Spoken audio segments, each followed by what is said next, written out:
The very first sentence of the Bible reads, Bereshit bara Elohim, in the beginning God created, et hashamayim wa et haaretz, the heavens and the earth.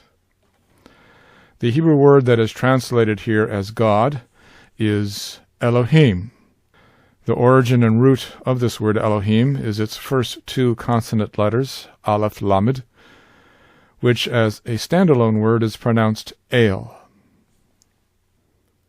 This is the word that we hear Jesus cry out from the cross as he quotes Psalm 22, verse 1, Eli, Eli, lama atzaptani.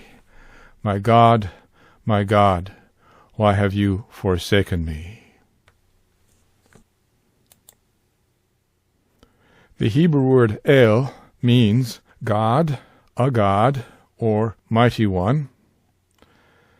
A quick look in the Hebrew Concordance reveals that this word El can refer not only to the one true God, the creator of all things, the God of Israel. El can also refer to any pagan god of the nations. In the usage section of the lexicon, we read that the Hebrew word El is a term used to denote God or a God, often emphasizing might and power. It is frequently used in the Hebrew Bible to refer to the one true God of Israel, highlighting his strength and sovereignty. El can also be part of compound names for God, such as El Shaddai, God Almighty, El Elyon, God Most High. And of course there's Isaiah's prophecy referring to Messiah as Emmanuel, actually written as two distinct words that mean God with us. We also see this word for God, El, embedded in names of places such as Bethel, written in the Hebrew text as a hyphenated name, Beth El, which means house of God. We also see this title for God in names of people, such as Eliah, or Elijah as we know him. Elijah's name has three components. First is the word that means God, El, with the first-person possessive pronoun suffix, which forms the one-word phrase, Eli, my God, and then blends that with the holy name of God, Yahweh, Eliah. And so the name Eliah, Elijah, means, my God is Yahweh, or Yahweh is my God.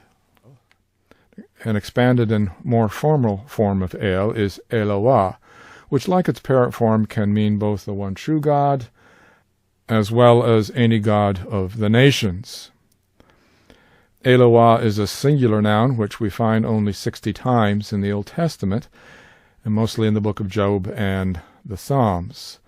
But the plural form of Eloah appears more than 6,000 times in the Old Testament, and you might just recognize it. One obvious place where we can find a verse that mentions gods in the plural is in the Ten Commandments, specifically the first commandment, you shall have no other gods before me. We find that in Exodus chapter 20, the 3rd verse. It reads, Lo Yeh, literally, there shall not be lecha, to you or for you, Elohim acharim, other gods, al panea, against my face. So what is the plural form of Eloah that we find here, translated as gods? It's Elohim. We can confirm that this is plural by floating our mouse over the grammar code at the bottom of these words. And acharim, meaning other, is also plural. Do you see a pattern here in these two plural words? What do they have in common? It's the last two letters. This is the normal plural form for masculine nouns and adjectives.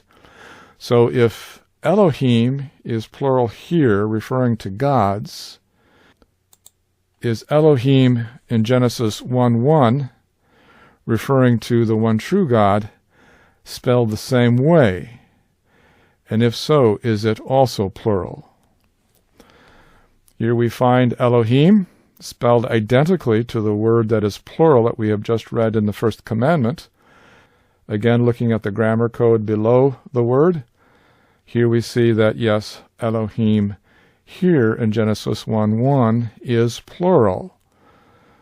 So it looks like we might have a problem here, don't we? Wouldn't it be more accurate to translate Genesis 1:1 as, "In the beginning gods created the heavens and the earth"? Well, that translation would be grammatically incorrect, because the grammatical form of the second word in this sentence won't permit it.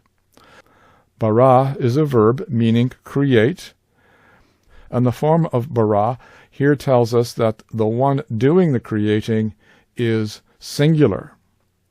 So to translate Elohim here as God rather than gods is grammatically correct. Elohim here does not refer to multiple gods, as we saw in the first commandment. Rather, here Elohim is the title for the God of gods, the supreme God. Recall our previous study on the holy name of God in Exodus chapter 3, verse 14. And Elohim said to Moses, Eyah Asher Eyah, I am who I am. While the form of Elohim here is also plural, the form of the verb that describes God speaking is singular. This word literally translated is, and he said, not, and they said. So the speaker here is one God, not many gods. So what did Elohim say about himself? I am. That's singular. He did not say, we are.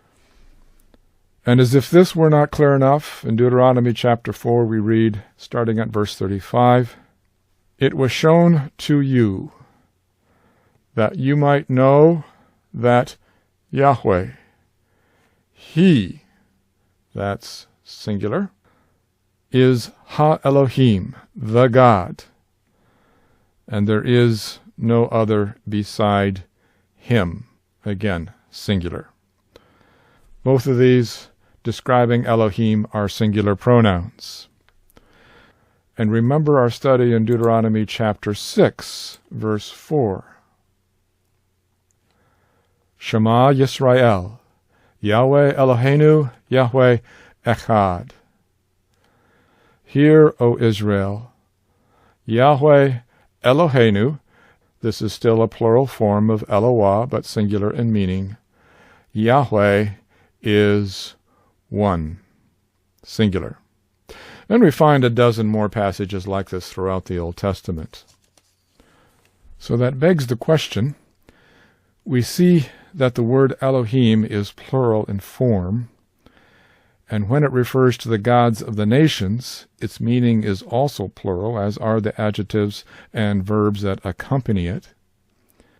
But when Elohim refers to the one and only true God, Yahweh, the great I Am, the God who created the heavens and the earth, why does God choose to refer to himself with a word that has a plural form, but he uses it with a meaning that is emphatically singular? Might we have here, in the very first sentence of the Bible, a glimpse into the Trinity? And as the creation story unfolds, we see even more.